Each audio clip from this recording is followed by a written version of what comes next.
Hi, I'm Brad Riley. I want to have a conversation with you today, and actually with my friend Billy here too, about a subject we don't want to talk about. It's about the subject of death. And not just death, but life. Because the truth is, we can't separate the subjects of life and death. Death is one of those things that always happens to somebody else until all of a sudden it happens to us. And we don't like to think about death, No. but my newest book is called A Presence in the Dark, Finding Hope in Death. And Billy is a friend and colleague of mine. We're both pastors and serve on a church staff. Both work with a lot of people, not just in churches, but in the community as well. And sometimes people with different faiths and no faith. But the one thing common to all humanity is death. Mm-hmm. And let's talk just a little bit. Billy, you've experienced death in a very real, personal way. You lost your wife at a very young age. Tell me a little bit about that, and tell us about that. Yeah, at 23 years old, got married and was excited to start life together with a girl I met in college.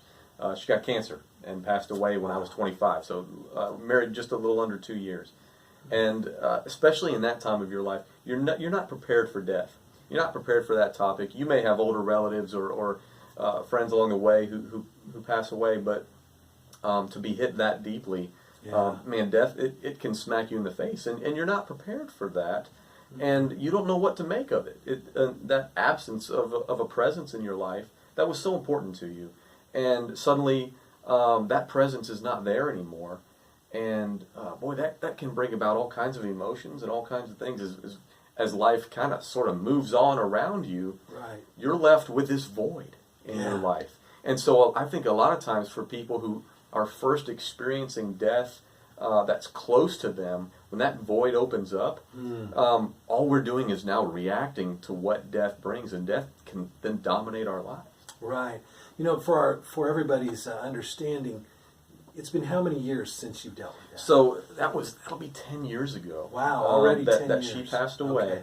Yeah. And in that process, I think I lost a few years of my life to grief, to maybe even depression as well. Absolutely. As I, with my faith background, had to wrestle with some really difficult things that we don't always talk about. Yeah. We don't always get into what death means, what death's place is in the grander story of our faith backgrounds. Right. We don't talk about those things often, and suddenly I'm laying awake at night, staring at the ceiling, having some difficult conversations with God, to say why, and why me, and those kinds of things. And so that's why I like your book, A Presence in the Dark. It helped deal with those questions, and doesn't just give a list of answers that are cold and hard and we have to accept them and get over it, so to speak. But it's a journey. It's more of a systematic, not just here's how we deal with death, but here's where death has its place within life and within the grander story of, especially my faith background, what God is doing. Right. Well, you mentioned, Billy, the idea of that just darkness, this void kind of, I think you used the word void, just kind of enveloped you. And I kind of think of that void as this presence of darkness in our life. And if we don't have a faith background, that can be extremely depressing. But even if we do, you did have a faith background, Christian believer, but still that darkness came. Yeah. And the idea that I wanted to get across in this book is that even in the presence of that darkness, there is hope. Yeah, absolutely. And that's what I was able to find, and it manifested itself in a local church community that they were able to wrap their arms around me and show love to me.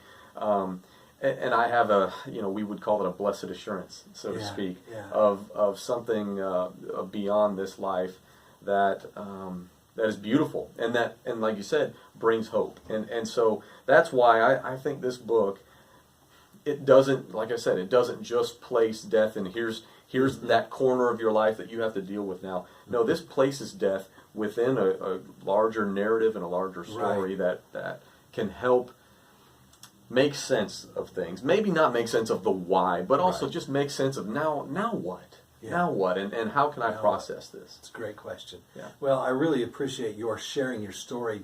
We share a little synopsis of that story in the book, and I wanted people to have a sense of somebody who this has happened to, in real life in a way that you wouldn't expect. People don't expect 23-year-olds, 24-year-old newlyweds to go through death. It's just, thank God that doesn't happen all that often. But, that's the thing about death. We don't know when it's going to come. Yeah.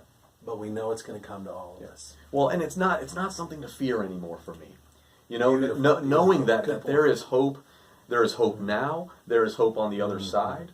There's a hope wrapped up that death cannot defeat. That death does not win, does not have the last say for me. And I've seen that as I don't say I've moved on from my life. You hear phrases like new normal and get over it, and I hate those kinds of phrases because they're so cold and they're not helpful sometimes, even though there may be some truth in it.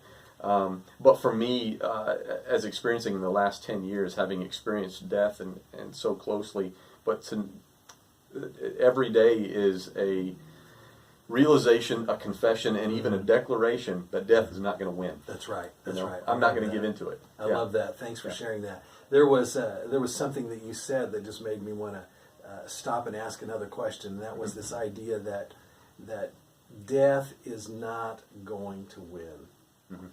We think of death as the victor. I mean, we think of it as the winner because it seems so final. That's right. And one of the things that I hope I can convey in this book is that there's no question that there is life beyond death. The question is, what's that life like?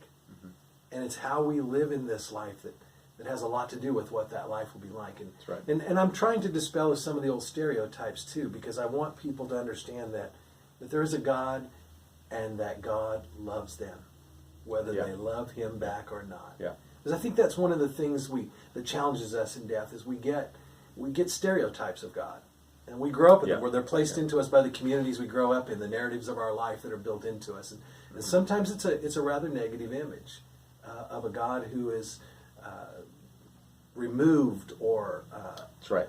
kind of distant and harsh and not all that loving at times. And so we really kind of have to get a perspective on that, don't we? Well, and in death, you ask those questions then. As like I said, painting that picture of laying in bed at night, can't sleep, I'm staring at the ceiling, and I'm saying, God, where are you? God, where were you? Right. In death moments, in moments where it seems final, it seems like death has won, where is God? And it's okay to ask those questions. It absolutely is. You have to wrestle with it. Yes.